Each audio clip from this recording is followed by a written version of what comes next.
K. Rammohan Naidu ji. Thank you, Honorable Speaker, sir, for giving me the opportunity to speak on this important bill. Sir, the old act which has been enacted was in 1955, and the circumstance at that time was that there was scarcity in agricultural production. But right now, if you see, sir, the agricultural scenario has changed, the circumstances are different, and now we have an integrated market with surplus production. But the only problem we are still facing is that the farmer is not being able to benefit from whatever situation is today. And much of it has been implied due to the act that was there earlier, which restricted on the agricultural investments that have been coming into this sector, sir. And now the intention is to improve the investment scenario so that the farmers have a choice in who to trade with and further benefit from this trading, sir. And I would like to, before I support this bill, I have some concerns that I would like to put in forward to the central government, sir. One of them, which many of them have also mentioned, is the extraordinary circumstances. And there is a reason that this has to be properly defined, sir. And I would like to do it with an example also. Recently, we had a locust attack in Gujarat, Punjab, Rajasthan.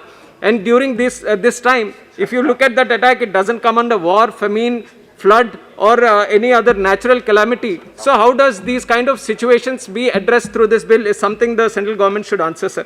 And also there is an issue about cooperative federalism. Agriculture is supposed to be on the state list, and this is something which is related to agriculture. And let us say there is a scarcity of cereals in Andhra. Sir, 1 minute, I'll finish.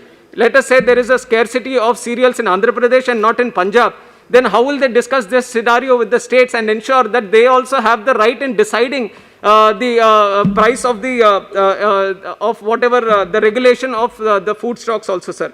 And hoarders and firms, these are because of the nature of their process. It has to be defined in the original act, which is not there. So there is an opportunity to at least define the terms hoarders and firms in this act, which has not been done, sir. And also, like all of them have been mentioning regarding how the private players can take this as an advantage. Though it is not an intention, because of the loophole, there can be a misuse of this law so that the rich players can do a lot of hoarding, sir. So the central government should ensure that that situation doesn't arise. And also the FCI has a good mechanism of maintaining stock management system. It is a computerized system. But how will they ensure this is also present in the private players? How will they know how much stock is there with each company or each player, sir, present in this? That needs to be clarified. And other than this, sir, the installed capacity which determines the limit of stock. Sir, 30 seconds, I'm finishing.